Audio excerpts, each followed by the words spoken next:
Okay, good afternoon, everybody. Welcome to the Economies, Residents and Community Scrutiny Committee, today, Friday, the 28th of April. So we're going to start our meeting today with any apologies. We've had apologies from Councillor Anita and Councillor Brian.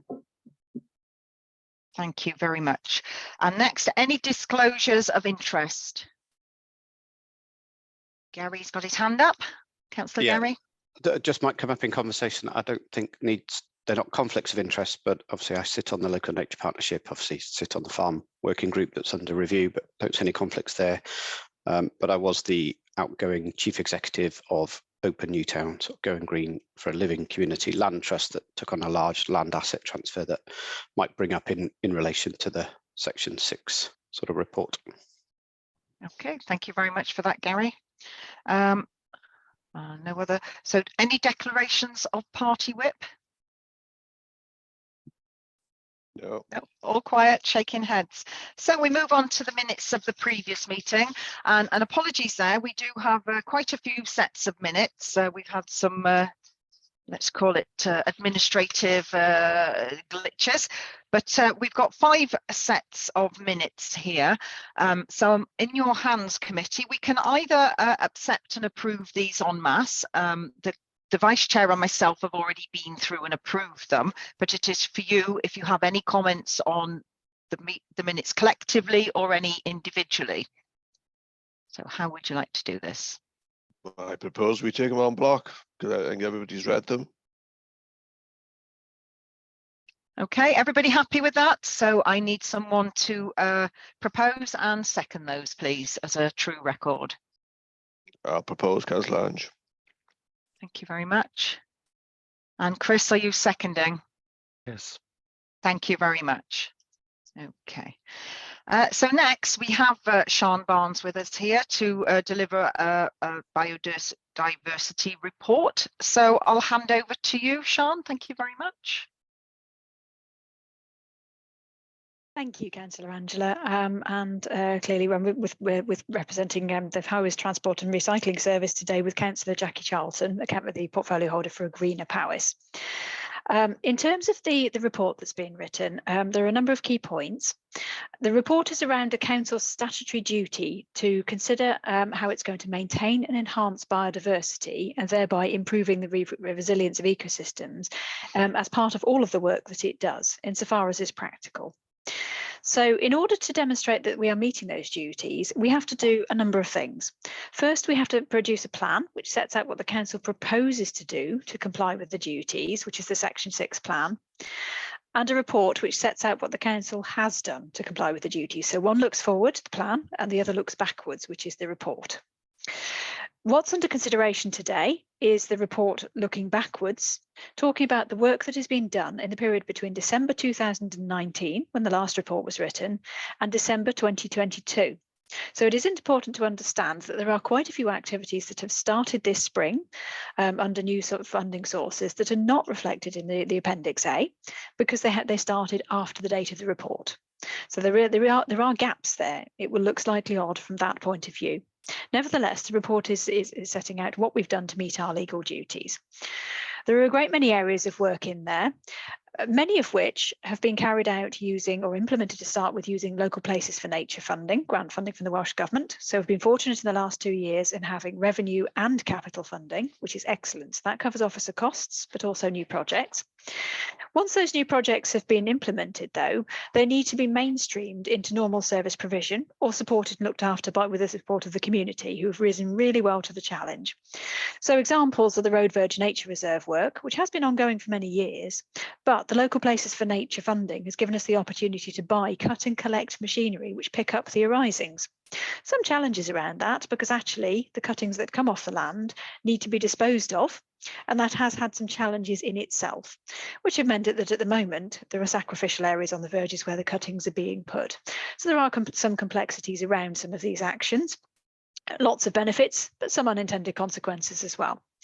There's been some great projects implemented over the last couple of years working with schools on school sites, which are important both to actually enhance biodiversity in terms of the facilities provided, sensory gardens, tree planting, but also to engage and involve our young people, because engagement is just as important and awareness are just as important as the practical activities.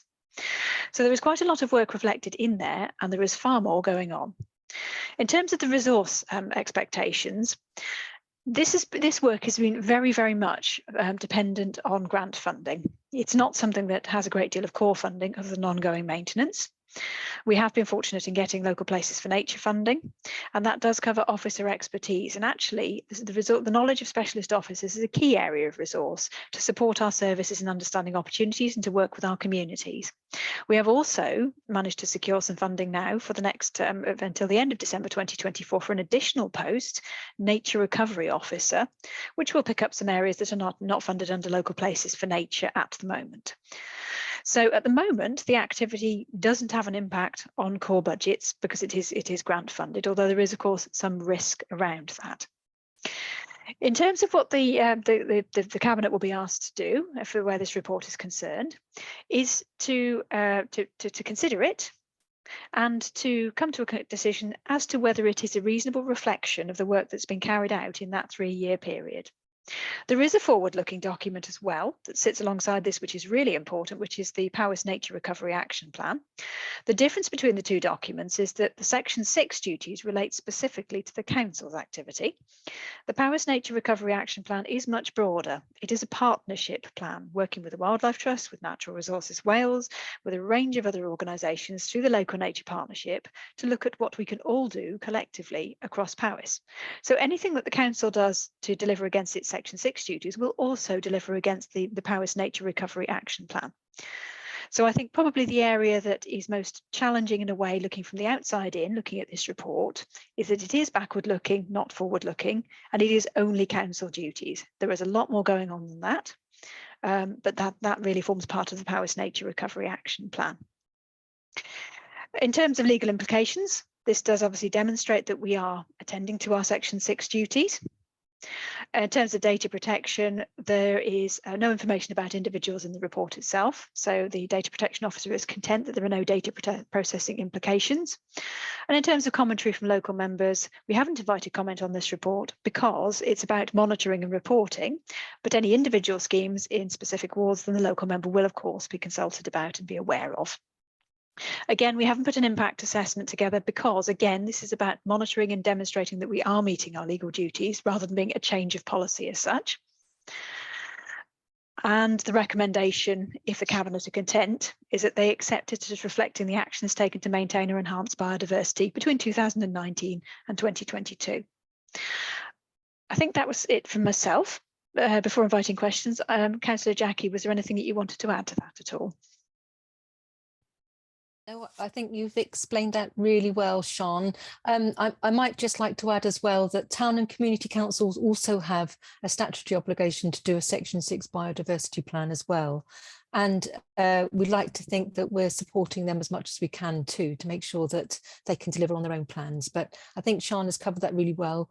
And I think the issue about looking back, this is about looking back on what we have done and looking forward through the Nature Recovery Action Plan. There is an awful lot that underpins what goes into the Section 6, but it does, as Sean says, expand that much, much further. And we're hoping to be able to demonstrate that to you at some point as well. But I can't add anything to what Sean has said. Thank you. Thank you very much, Sean, and thank you, Jackie. So I open to the committee. Any questions or comments? Councillor Gary. Yeah, I've got a couple. Thanks for sharing it. The first one perhaps is just around a little bit of clarity. Perhaps Sean, you could provide it, or Jackie on. We talk about this being effectively the delivery element, what we've done, but the Section 6 duty clearly places that responsibility for what you've done and what you're going to do and how you're going to meet it. And in the notes, it was just slightly ambiguous to me around where that action plan now is sitting in terms of council responsibility or documents or reporting. Could you just clarify that for me in terms of where the plan is versus the report that I might bring up a few questions as well. Indeed, yes.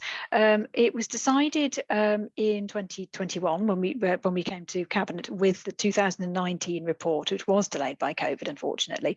It was decided at that stage that our approach to a plan would be to incorporate it into the corporate improvement plan reporting mechanisms. So we don't have a standalone plan. We have objectives and measures under the corporate improvement plan, which does allow flexibility year on year because this work is so heavily reliant on external funding. So that's where it sits at the current time and clearly will align with stronger, fairer and greener moving forward. Okay, thank you. Chair, it's probably worth letting others come in with questions and I'll follow on. Thank you. Thank you, Councillor Gary. Councillor Chris. Thank you, and thank you, Sean. I found that a helpful explanation. For me, this isn't my area of expertise, and I haven't really looked into this area very deeply, but there was something that you mentioned and I just wanted to get some clarification on. You mentioned that some of this has been funded through grant funding, and grant funding can sometimes be time limited or one-off, and it always concerns me that if people and organisations need to be looking at what happens if that grant funding disappears.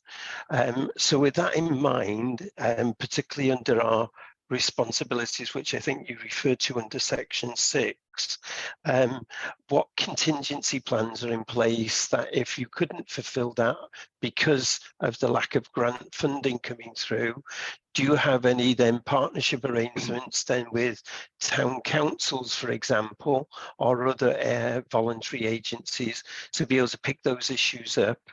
And is there any differential between what town councils have to do under the section 6 compliance compared to the county council? Thank you. Yes, those are both very good questions. So for taking them in turn, the first question around resource, that is a big risk, unfortunately. Over the past probably 10, 15 years, we have intermittently had biodiversity officer roles. They have been grant funded and unfortunately have come to an end when the grant funding has ended. So currently that is a big question and a challenge that if that grant funding were not there, we would have to look to other sources. We would probably have to look to other grants at the moment. Yes, we do work very closely with our town and community councils. Many of our projects are implemented on community council land or with their support or with the support of community volunteer groups. But the upfront costs of buying materials, employing contractors in some cases, does need to come from funding somewhere. And we don't currently have the core funding available or ring-fenced to that work. So it is an ongoing risk area, actually. In terms of the town and community councils, like us, they have their own standalone duties under section 6. And it is about, the differential really is about the functions that they perform rather than anything else. So they have their own sets of responsibilities. And there are quite a lot of actions that our town and community councils can take, simple actions in their own communities around the work that they do. The biggest difference is that the county council performs a very wide range of functions, you know, from road verge management through to social services, to education, to countryside access, and a great many other things. We have a wider range of duties in which we should be considering on maintaining and enhancing biodiversity. And I think that would be the key difference for me. Okay, thank you. Okay, thank you, Chris. Councillor Arwell. Yeah, thank you, Chair. Now, just touching on the fact that town and community councils need to do a sort of a report. Obviously, well, I've been in the community council, but I've never seen it sort of mentioned as an agenda. Other council, do they write out to community councils requesting that they do a report, or how does it work? We have, that is very much on the radar, Councillor Arwell. Very good question. And we are in fact running an event in June to support town and community councils. So whilst the Welsh Government, I believe, have been in contact with town and community councils, whilst there has been contact with town and community councils around these reports, I think awareness is developing and an understanding of what it might mean on the ground. So we are working with town and community councils very proactively, and we are running an awareness event in June, mid-June, where we have invited representatives of all town and community councils to come along in order to be able to hear practical examples, discuss the section 6 plan, and then to be able to develop them from there on in if they haven't already done so. So I think there's varying degrees of awareness. Some town and community councils have well developed plans already. Others, perhaps would appreciate some support, I think. Yeah. So just ask, where is the planned event to take place, in County Hall or? No, it's going to be in the pavilion in Llandrindod. Okay, lovely. If you could send me details, that'd be brilliant if possible. Thank you. Great. Thank you. Indeed. I think I can let you know there, Councillor Arwell, that the invites are already out, both for town and community council. So your clerk would have received that, but also county councillors have also received an invitation to that event as well. So I think a little Google trawl of your email box, you might find something. But I understand those invitations, Councillor Jackie, did you mention previously those invitations will go out again? Yes, they will. They've gone out once to your clerk, and we do know that clerks have received them because we have had people coming back with invitations. But we know how busy clerks are, and we know that the cycle of town and community councils, they go through two cycles. So we've sent out one invitation, knowing that we will have time to send out a second invitation. But it is on the 14th of June, if you want to make a note of that, and it is in the pavilion, as Councillor Angela has said. It's free to all town and community councillors, coffee all day and lunch as well. Hey, thank you, Councillor Jackie. So any more questions or comments on that report? Councillor Gary. Yeah, just a couple. I guess one thing where I struggle when the legislation effectively says we've got to seek that biodiversity improvement, that net gain. What the report does is show some good examples of what we're doing, but it doesn't necessarily prove or give us the evidence that what we're doing is creating that biodiversity gain. So perhaps for future, I don't have an issue with the report, it's fine, but for future ones, I'd be looking for that bit more of evidence. So we're doing some great stuff, but how do we know it's creating the right impact that we're trying to do for it? So that's one sort of general comment, I guess, if you want to come back on that one. No problem at all. But what I picked out of it was, I think you've hinted to it, Sian. This is what Powys is doing, but I would argue Powys could do a lot more in partnership with a lot more others and still count it as part of their biodiversity improvements. And I sort of got the sense that was a bit lacking from this report. And then just sort of hinting to the fact that we could have showcased that 130-acre land transfer from Open Newtown, from the council to Newtown Town Council to Open Newtown, and the biodiversity improvements that's happened as a result of that are a direct consequence of what the Powys has done. And we haven't, we developed the new building there as a SAB example there, site. So what the community can do to address SAB's legislation. We work with the SAB's team in really quite detail early on to create a showcase site, but we haven't reflected that in this sort of report, and I just think we've missed a few tricks in some of what we could have showcased within that time frame, because it was certainly within those time frames. And then I guess just other ones that, as you hinted to, there's a lot of work out there that I think are still there because of what the council has done, but not necessarily being directly delivered by the council. So I guess there's that slight conflict of, is it what you're physically doing yourselves or what is happening out there? So there was a couple of things that I picked up around. We've got one of the first sort of roadside management groups working in Telgarth. Now it's actually Trunk Road Agency land, not Powys's, but there was an awful lot of work to get that group operating on that quite tricky piece of land, to be honest. And that's quite a showcase exemplar for me. We've got a community managing a highways verge effectively, and that doesn't happen too much or isn't easy.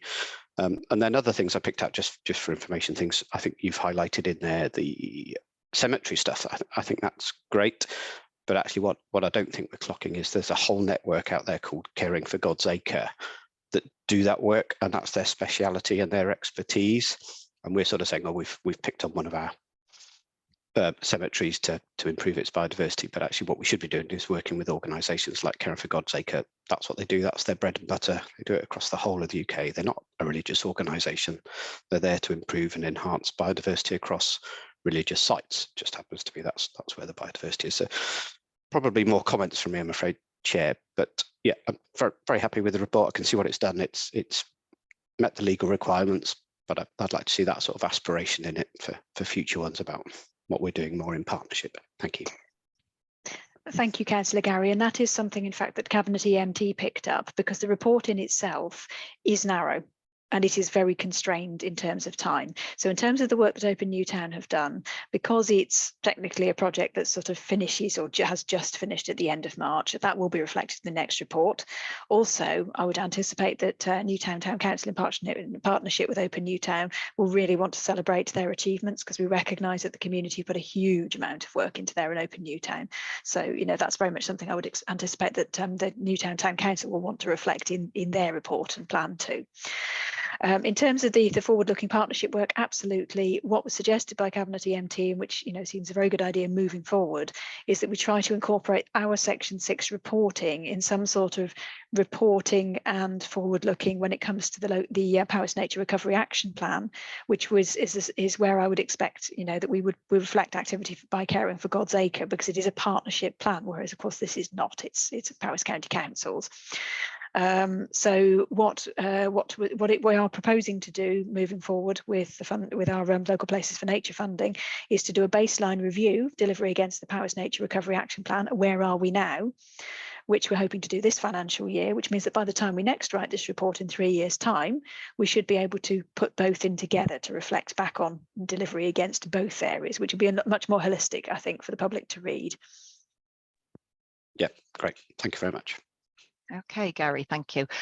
Danny, Councillor Danny. Thank you. Just wondering now, Councillor Gary said about the maintenance of the verge on a trunk road. I'm just wondering what sort of safety implications this has, if any. Sounds like a recipe for disaster. Do you want me to come in on that one? Please. Yeah, you can clearly imagine it's a very complicated area to work in, especially on a trunk road, let alone a standard highway. But I think what that case study's proved is possible. So they've got legal access to a highways road verge and are managing it on behalf of the Trunk Road Agency as a community group, which is great. And what I would say is there's a network that sits underneath what's called Welsh Government's Pollination Task Force, and actually Powys aren't represented on that group, sadly, or I've never seen them represented there, even though some of the meetings are held in Newtown. But that task force has a separate subgroup, especially for roadside verge work. So many of the local authorities are represented in there, and they share ideas of what kit, how they dispose of those arisings, which bits they are cutting, which bits they're not, and more importantly, how they engage with the community around that change of regime, because that's the big important bit, because we all know that people moan that the grass is too long, then when it's cut, oh, you've got all those amazing wildflowers, etc., etc. So there's quite a lot of learning in there that I think Powys could try and work out how it could resource, and maybe that's through the new officer or through the LMP type one, because it's a pretty active space, and it just sharing best practice. But in your answer, Danny, it is possible. Really complicated, obviously, lots of stuff to go through, lots of training, lots of levels of comfort and risk assessments and things, but it is possible. Yeah. Okay. Thanks for clarifying that. Thank you, Gary. Okay, so I'm looking to my committee. Any further questions or comments? And they're all quiet. So I've got a few of my own. In fact, I see Gary's put his hand up again. I mean, some of the comments I was going to make, Sian, have perhaps been covered, but something that I wrote across the report was enabling partnerships and collaboration. But I think in a way you've answered that by saying this is just a report on what Powys has done itself.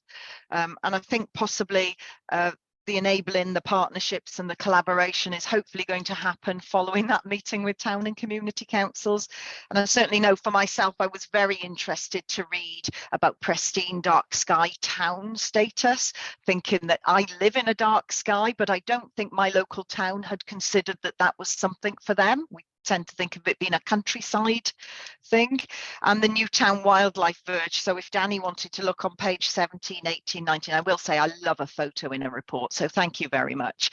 I mean, I think that sort of did demonstrate what could be done in terms of the wildflower verges. But I think what my thoughts were that there's some fabulous projects going on across the county, but they are kind of in isolation, and it'd be nice to sort of have some aim or ambition or targets for rolling that out wider. So they've got that lovely verge now in Newtown. Why can't we have one in Bilth or in Prestine, or so yeah, so it's the rolling out of it. And then I was looking down at the key questions that we're being charged to respond to. So to what extent does the committee consider that the report demonstrates that the council is working towards meeting its duty? But of course, this report is in the past, so has it met its duty? There's a lot of really interesting information, but like Councillor Gary, we haven't got sort of any evidence base, the before and after, what difference it made, the so what. And I can read into it that there will have been difference, but the evidence isn't in the report to prove that. And the other one, the clarity of the report, I thought the report was very clear, very easy to read and to understand. And as I say, I probably filled the gaps in a little bit from my own knowledge. And then did we feel further information? I do think the further information is perhaps some evidence of the difference this has made, because if this is just the work the council has done and we can prove the difference, then the work that the council has done in partnership with others is going to enhance and make that much bigger, and so a bigger impact, which has got to be a positive thing. And then you answered yourself already, Sian, that the report does actually sit alongside the nature recovery plan and other reports, and I think you could see that they fit together quite well, so I would agree with that. So yeah, Councillor Gary's got his hand up, so I'll hand over to you, Gary. Thanks. I guess it's probably more related to the plan, so sorry about that, but it's about how we've got some really key important issues across the local authority, haven't we, sort of looming, let's say, not only net zero but climate, nature emergency, phosphate issues and stuff like that. And I guess I'm just really keen to make sure that the authority is looking at all of its own assets to best realise some of the potential mitigation that can be done through its own assets. And obviously, as lead member for the farm estate, I'm very keen to make sure that we look at the farm estate, arguably owned by us, but obviously tenanted out. So we've got to get the tenants on board to really integrate with this. But I think just a plea from me to make sure, however we're shaping the future plan, if you like, and then subsequent reports on them, that we look to maximise any benefits from within our own estates to the best of our ability, because I'm not quite convinced that the report does that for that period we're reporting on. Thank you. Thank you, Councillor Gary. There are some opportunities around that. With the funding for the Nature Recovery Officer will come a lot of that work, actually. So the County Farm Estate was identified in the declaration of a nature emergency, and it was the catalyst for the Nature Recovery Officer post, and that will be one of the key activities in that post, looking at our own estate. Okay, thank you very much, Sian. That's really useful. Councillor Jackie, you'd like to come in there? Yes, I mean, I don't know whether this is the sort of the rolling up of all the information and coming to a conclusion here, but there were a couple of things that I think Councillor Gary's picked out, but also Councillor Chris as well, that I just wanted to expand on, if that's okay. Yes, please do. Yeah, something that you said as well, Councillor Ange, is about PR around this, and I think that's something that Sian and I particularly want to be able to demonstrate a lot more than what we're doing now. Is that there's some really good news stories here, and I don't think people or necessarily appreciate the amount of work that a local authority does around biodiversity and through the nature recovery plans. And I think we need to do a much better job at sharing that. So the report isn't just retrospective, it's actually live. And we can demonstrate as we're going through that we're actually doing these things, and that we're actually achieving things. But I totally agree. We also at Cabinet EMT suggested that the evidence is not always clear here. You know, where are we making progression? But perhaps it's because the Section 6, this is only, I think, Sian, the second time that we've gone through a 3-year plan. Is that right? Yes, that's correct. Yeah. So we are still building that evidence, perhaps, and because it's not new, but it's only the second time we've done it, and perhaps we need to be a bit clearer on how we develop that. But you're right, Councillor, and it is a really easy report to read. We could give this to any member of the public and they could see what we're doing. So, Yeah. you know, I think that's really good about it. Councillor Christ asked about funding, and Sian quite rightly said there are some huge risks here. But we do try to look at partnerships, and we do have what we call now the local nature partnership that we're beginning to extend and expand on. And Councillor Gary, you probably know a bit more about that than other councillors, but we are working with our partners, and in that way we can look at other types of funding. So there's funding available to us as a local authority that we can access, and actually that's not bad, and we do quite well out of that. But we could extend that further if we start working with our partners, and that includes the local nature trusts, it includes perhaps the national park and beyond. So, you know, hopefully things are not quite so difficult, but we can't go to the core funding for this, so it doesn't come out of our budget. But I don't see that as a problem. I actually see that in some ways as a benefit, because it leaves us much more energy perhaps to look at innovation and imagination and ambition. So I think we're okay on that, but as Shana said, it's always a risk. And then the trunk road. I've had this week, I've had a number of emails from people worried about what's happening in Howie. It happens to be the trunk road. It happens to have been cut, and I've had a lot of concern around the fact that it's not been cut in the way that we would like in Powys through our Section 6 biodiversity plan. And I'm thinking of how we can manage that with local expectations and making sure that the trunk roads agencies actually follow what we want to do on the verges in our county. And I'm really interested in what you've been saying, Councillor Gary. I do know some of the verge work that's been going on in Talgarth, but I didn't realise it was on the trunk road. So I need to find out more about that as well. But that is the sort of thing that we would like to extend.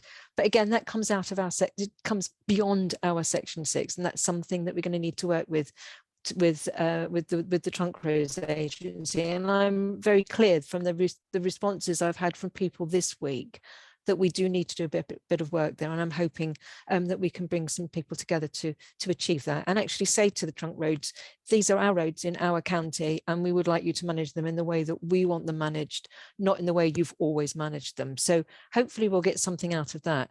And I think it's really clear members do want to know more. So I think we will do our level best now to make sure that we get more information out to our members and to town and community councillors, so that they can be as challenging as they want to, perhaps come up with lots of ideas that we haven't been able to think of, and work towards you know, supporting our communities in what they want to do. So I just really wanted to say those things. I think that's, if that's okay, Chair. Yes, thank you very much, Councillor Jackie. And I've got another couple of hands up. So Councillor Chris. Thank you, Chair. I always think, as I say, grant funding is always an issue, and it's something that you do need to keep an eye on, particularly if it's outside of core funding. It makes that risk even more greater.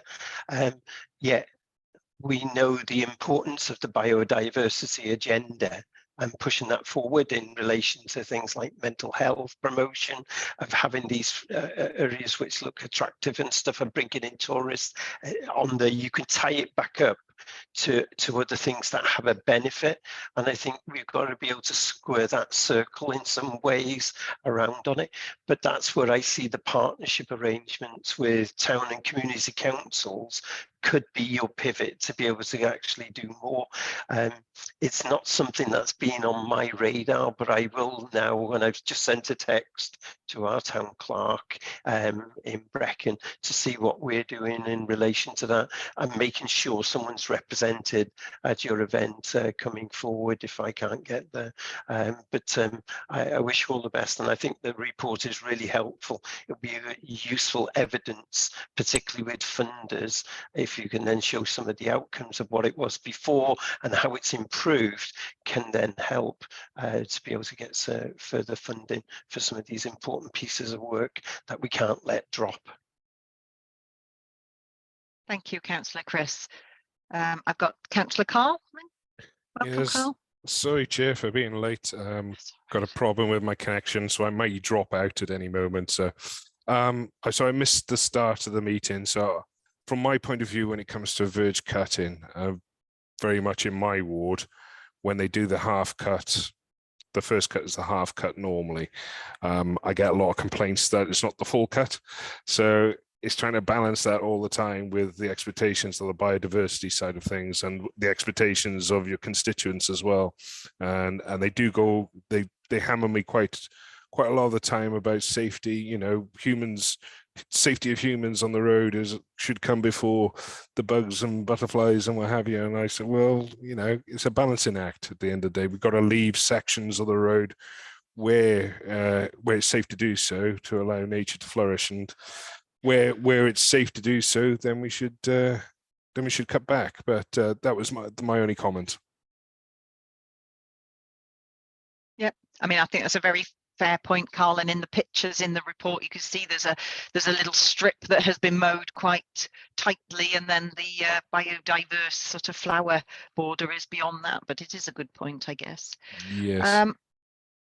So any more questions or comments? Who have we got here? We haven't heard from. Sarah. Hello, Sarah.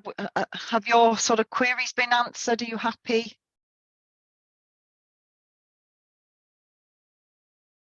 Sorry, Oh, I couldn't find. I'm not used to Zoom. I couldn't find it. I'm mute. Sorry. Yeah, that's all right, no, Sarah. I agree with the things that have been said. It'd be nice to see sort of other areas in the county covered though as well.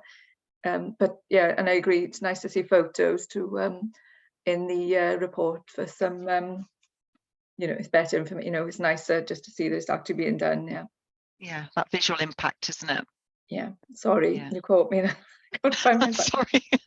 Were you mid-coffee then? Apologies, Sarah. Well, Councillor Arwell, careful, I'm coming to you now. Any comments? I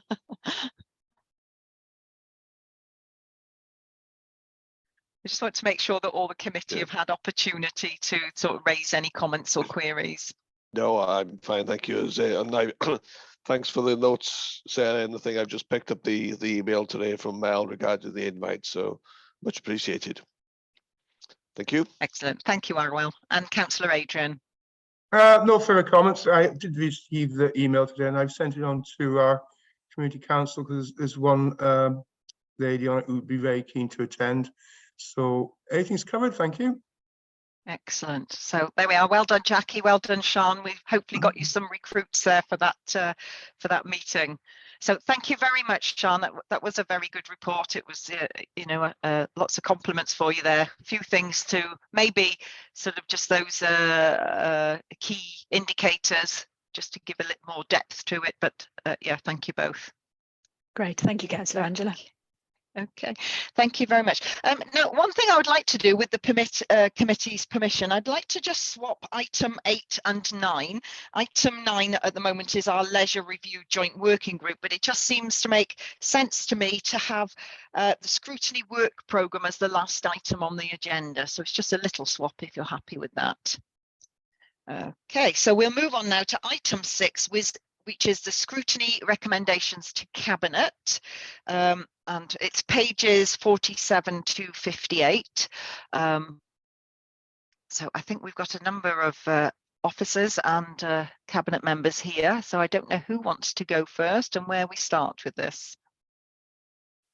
No hands are up. So over to you, committee. We've got the report there.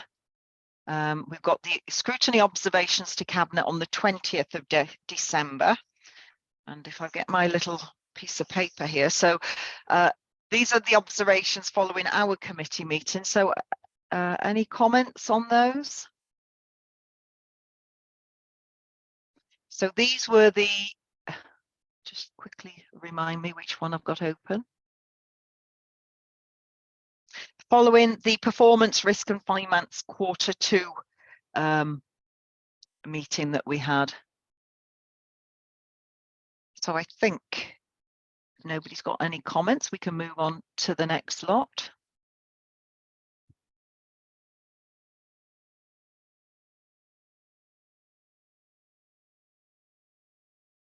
We then move on to the Shared Prosperity Fund recommendations to Cabinet. I mean, they're all sort of slightly historical, really, aren't they? So No comments, questions? Anything to say about that? We can see there when we go down to the bottom that there were 2 recommendations made. One, that the overall investment plan be sent out in advance to for requests of applications, and that was rejected on the basis of the Mid Wales investment plan had already been published and publicly available. And our second recommendation, that consideration be given to representation on the local partnership from both leading provider and the local nature partnerships, and that was accepted, so that was quite good. One turned down, 1 accepted, so we didn't do so bad there. I can see Councillor David has turned his camera on. Welcome, Councillor David. Do you have any comments you'd like to make? Only just to say on the second recommendation about changing the membership of the partnership, there's a partnership meeting on the 10th of May when we'll be looking at the first set of potential approvals of projects, and on that agenda will be the membership and having a look at changing it if requested and required. Okay, so everybody happy with those, the way those recommendations were? I guess the thing is, if the recommendation isn't accepted, is that we get appropriate feedback as to why not, you know, and why it didn't fit. But I think that meets the bill there, so everybody's happy with that. Okay, so the next agenda item then, item 7, is the working group terms of reference. And we've got 2 working group terms of reference here. We've got the ERC HAUPS working group, so we'll have a look at those first. And we've got Councillor Carl is the lead member of that working group. I don't know if you've got any comments to make. These are these the final terms of reference, Carl, or are they still to be worked on? There's still to be worked on. They're final for the time being, but we may need to change a few things around later on as we progress down the line. Yeah, and we had the first meeting, didn't we, of this group this week?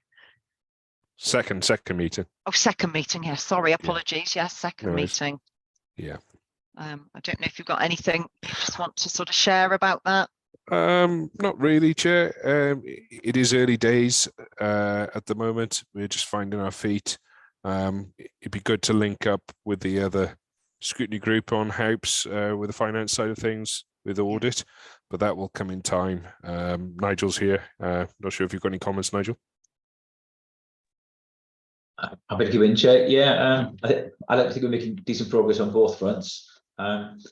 And I think I support Councillor Carr's comments there. So, you know, great set of terms of reference to start off with. If it need to be tweaked, fine. You know, the working group will go where it wants to go. If you like, and officers will support. So I'm happy to work with both. And I think the way we split it in has actually worked quite well.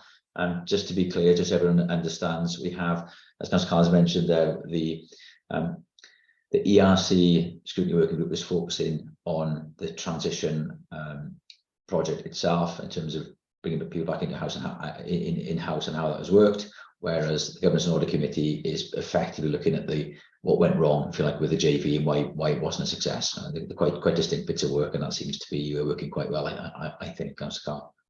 Yeah, indeed. Excellent. Thank you both. Thank you very much for that. And then the other set of working terms of reference we've got are for the County Farms working group. If I could just get my mouse to behave itself so that I can open those up. I'm working on 2 screens and my little mouse keeps disappearing. There we are. So yeah, we've got the terms of reference for the County Farms working group, and I believe you've had a number of meetings of the County Farms group. Is it, Gary, are you the lead member on that? Yeah, I am, and there's a good representation from other councillors, which is great. And actually, we are sort of continually adding to the group as well, where interest is sort of flagged to us, which is really positive. I think that the terms of reference are fairly set. We've been through them quite a few times. We're comfortable with them. I think it's looking for sign off from this group. Might be a final sort of check with legal, but I think they've commented that they're okay as well, so that'd be positive. But yeah, the group has been, I guess, on a fact finder mission, just getting out there. We've actually visited some farms. We've invited some tenants to our next or future meetings as well, which is really positive, and there's good uptake from that. And we're we've invited some external partners in to come and speak with us, which has been really positive, and we've potentially been offered some money to do some feasibility work as well, which is great by a third party, which is really nice. And I guess our sort of next direction of travel is to just look at commenting on the current farm delivery plan. So we've got one, but it was sort of adopted up to 2018, if you like, or adopted in 2018. So we just think it just needs a quick check over. Does it meet all the current requirements? Is it strong enough on nature, climate, economy, communities, all of those sorts of things? But we also believe that there's a sort of a parallel look at how local authority assets in general are going to be looked at or administered under a single asset plan. I don't know if Nigel or anyone is able to comment on that, or whether we just take that into the working group for one of the next meetings. Yeah, I'm happy to comment there, Councillor Gary, if that's all right, Chair. Just concur really. I think from an officer perspective, I agree with Councillor Gary. We had a lot of work very much behind the scenes in terms of improving our corporate asset management. It's been quite a long-term project, but actually developing our corporate landlord facility. We just invested in a technology forge database, which helps manage all that, and that's really good. There's still more work to be done, but Councillor is quite right. As we go forward, there's, we have a framework, have a policy. We know we're developing the asset plan, and it's looking at our assets, which are significant. In the round, I think we've over 500 individual property assets, and managing those going forward, it's a big issue for us as an authority, both in terms of the cost of that estate and of course the carbon footprint of it as well. So yeah. Okay, well, that all sounds very positive. So thank you very much both for talking us through those. So we're now on item 8, which is item 9 on your agenda, which is the leisure review. And we've got this, the information for this is in the supplementary pack. So we've got some proposed members to go on the leisure review. So we have 2 members each from the other 2 scrutiny groups, learning skills and health and social care. And we've got 5 persons put themselves forward from this group. So is everybody happy with those nominations and happy to stand on that group? And I think Nigel, will you be our lead officer on this?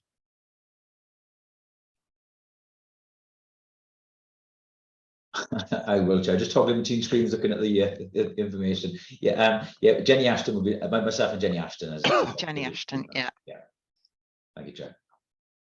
Okay. So obviously no dates have been made for a meeting yet, so that's probably the first port of call there, isn't it? But I understand there are some terms of reference, or they're in the making, but that's the terms of reference will be for the review itself. So the scrutiny group will have its own terms of reference, is that right? Sorry, I can see Councillor Carl's got his hand up. I'm sorry, yes. Rachel, you were speaking. Sorry, it's all happening Rachel. at once. You go ahead, Rachel. You go no, ahead. I was just going to say the terms of reference, Chair, will be for the working group. So yes, they will need to be developed. Yeah, there we are. They've not been drawn up yet, so the working group will develop their own. Yes, that's right. Excellent. Sorry, Carl. It's okay. I was just thinking, Chair, are those numbers set in stone? As obviously, it'd be good to, like yourself, you're a councillor with a leisure centre under threat. I know a number of councillors that have these leisure centres under threat are cabinet members, and therefore probably can take part in the scrutiny. But it'd be good. I'm just thinking Bev Bainham. You know, she's another councillor. She doesn't sit on the cabinet currently, but it'd be good to add people who represent those areas onto the scrutiny, onto that panel. I don't know, is there some way of allowing that to happen, or is that set in stone with numbers, trying to keep it agile and small? Well, I mean, my understanding was that there were to be 2 representatives from each of the other 2 scrutiny groups, and officially 4 from this one, but yeah. I don't suppose it's set in stone, Councillor Carl. I was very surprised. I mean, I don't know, does does Councillor Bev, as you've mentioned her name, does she sit on one of those other 2 scrutiny groups? Not sure. I'm not sure. No, I'm not sure. Councillor David's come in there, so maybe you have an opinion on this. I used to have an opinion on who serves on any scrutiny board. No, the numbers It was just the use of the words under threat. There were no leisure centres under threat. Okay, I withdraw that, Councillor David. Under review. All leisure centres and the leisure provision are under review. Yes. Yes. Rather than myself, my nearest is obviously, I got 2. I got Llanidloes and Newtown. So I was just thinking whether or not it would be beneficial to have representation from councillors that, you know, have leisure facilities in their wards sitting on the panel. Councillor Rachel, you've popped your hand up there. Just wanted to say, Chair, that the numbers aren't set in stone, so numbers can be added to the working group, and also you can invite guests like we've done with the other working groups. So in the near future, if you do think of any other councillors that you do feel would bring a value to the working group, that's always a possibility. Okay, thank you very much, Chair. Okay, lovely. Thank you, Councillor Carl. Councillor Alwell. Well, no, just going on what Councillor Carl mentioned was regarding dispensation. Surely we can get dispensation for, because obviously local members with a leisure centre under review, well, you know, it is beneficial and members of the public do want to know exactly what is going on, really. So I would, because we've had it in on previous items on, so where a lot of the members have been involved in sort of some decisions, we've had dispensations. Okay, well, I think my understanding of this is the joint working group to look at the leisure review across Powys. So effectively, this is a review that affects all councillors because it's our duty to deliver a leisure service across Powys. So it's not site specific in any way. And as I understand it, the other scrutiny committees, just the same as this one, were given the opportunity to nominate or put forward themselves. So as you know, I put an email out to the group asking, was anybody interested in sitting? And I assume the other groups have done the same. But certainly I don't have a problem, and it doesn't sound like anybody else has a problem with if there are individuals who perhaps don't sit on any scrutiny group but are interested to be involved in this, then I think everybody should be given the opportunity. So Rachel, is that something we can do? Can we send a message out to all councillors, or how would we? I just don't know how we'd manage it. We don't want 64 councillors putting their name forward. Exactly, yeah. Because if you have too many members, as you say, you know, it's a full council meeting and you get nowhere really. Whereas in probably, a couple of representatives from either from each group or political party or what have you, that would be beneficial, I feel. Yeah, if I may, I'll tread carefully here, but it's not for me to tell members where they can go, where they can't go. It's not the consultation, or this is very much, I think, as you said, there is a scrutiny working group. There will be member engagement, member consultation, and as Councillor Allen's rightly pointed, if you're not careful, we'll effectively have a members briefing every time we have a scrutiny working group. And I personally, I'll just a quick feel, I think where we've had them tight and focused, they seem to work better, the working groups, and we get regular engagement, we get consistency of attendees. Once you get a bigger group, it's harder to manage, but it's up for members to decide, you know, where they go and where you go. But just a couple of thoughts there, and there will be alongside this a very significant piece of engagement taking place in any event in terms of the review going forward. Thank you, Chair. Thank you, Nigel. Councillor Carl. Yes, Chair. I was just making the comment, really. I totally agree with Nigel. The groups need to stay agile.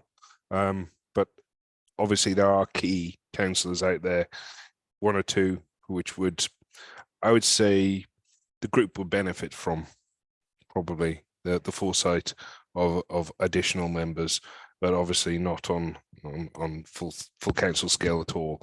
I was thinking maybe addition 1 or 2, maybe 3 councillors to the overall members, no more. Thank you.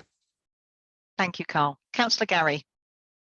Yeah, I guess just looking for a bit of clarity about how we move that working group forward, because it's across 3 scrutiny groups, if you like. So I'm not sure who's looking at taking a lead, if there is a particular scrutiny taking a lead or stuff. Obviously, we need to nominate a sort of lead member or whatever. But I'm conscious of timeframes. I guess I think Councillor David will agree that we've got less than a year really to be really diving in as deep as we can within this, alongside all the public consultation and the wider member consultation. So I would say we need to get cracking on it, and I just wonder how we begin that process.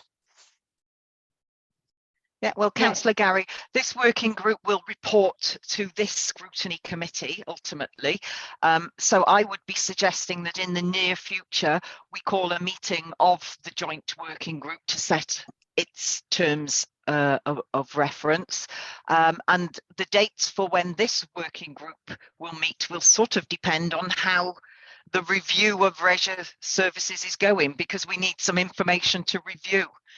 So I would suggest that we would want to be meeting with the lead members of that leisure review and get dates in the diary of when they propose to have reports ready to be reviewed.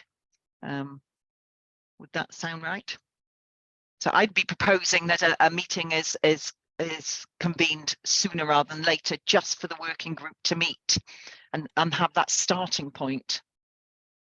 Yeah, makes sense to me, because I think they sort of need to work in tandem. They can't, obviously they can conflict a bit with each other, but the timeframes are the same. So we've got to be, both sides have got to be on the ball with the working group and with the review team, if you like. So I think, yeah, let's get some dates in the diary. Let's get lead officers and lead cabinet members to meet with the group, explain the processes, and see where we can find that sort of ground to work within. Thank you.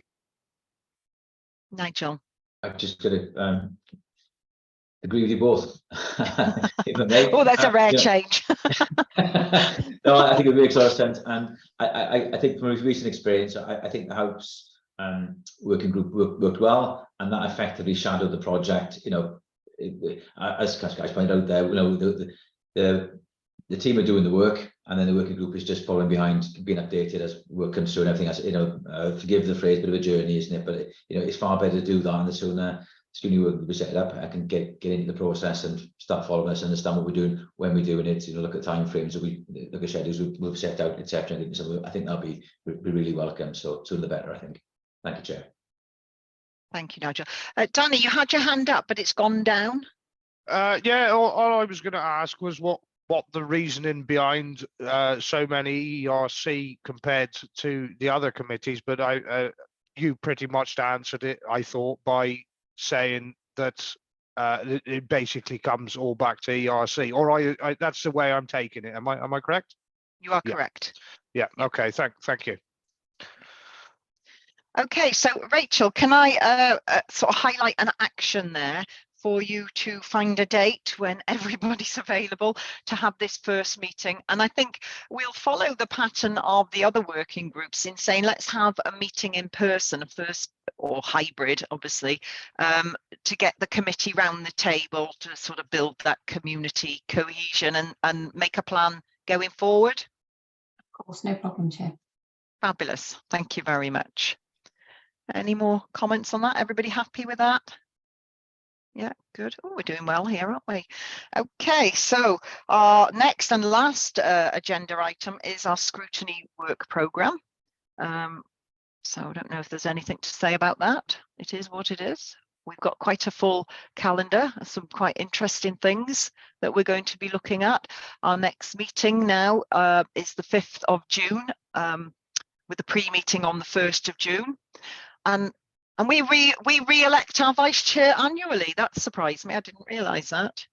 So thinking caps on there. Anybody fancies the role, or if our existing vice chair is possibly keen to stay in the role, but that's for that meeting in June. And then we'll be looking at recruitment and the climate overview with mobility and transport, climate action plan and carbon accounts, and winter maintenance, which will be interesting in June, won't it?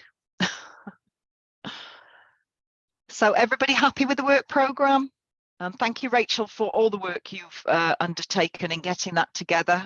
I know Councillor Carl and I have met with you and we've thrashed that out. It was very difficult to pick our topics because we wanted to look at everything. We obviously had to prioritise. Yeah, it was difficult, yeah. Yeah. Councillor Danny, you've put your hand up.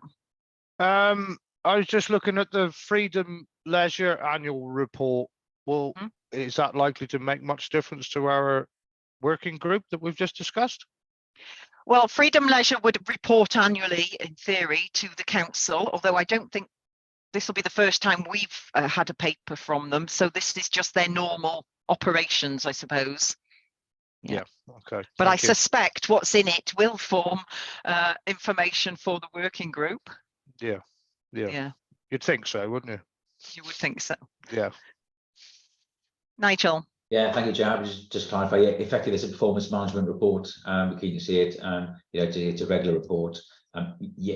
Yes, of course, it will. Elements of that will feed into the review, but actually there's a broader process. It's effectively contract management of the service, and that's why it comes here. So as you've outlined, really. Thank you. Thank you, Nigel. Thank you. Thank you. So I think that is it for us. We just have, after we have the closing of the meeting, we'll have 5 or 10 minutes for the committee to reflect. Nigel, your hand is still up. Is that a legacy? Always happy to hear from you if you've got something else to say. Apologies, Chair. I was doing so well. That was a legacy hand. Apologies. Okay, no problem. So I think that brings, well, no, I'm just going to give you all the last chance because I feel we've finished so quickly. I'm uncomfortable. I feel we must have missed something really important. So last opportunity to make any comments or questions on any of the items we've had on our agenda today.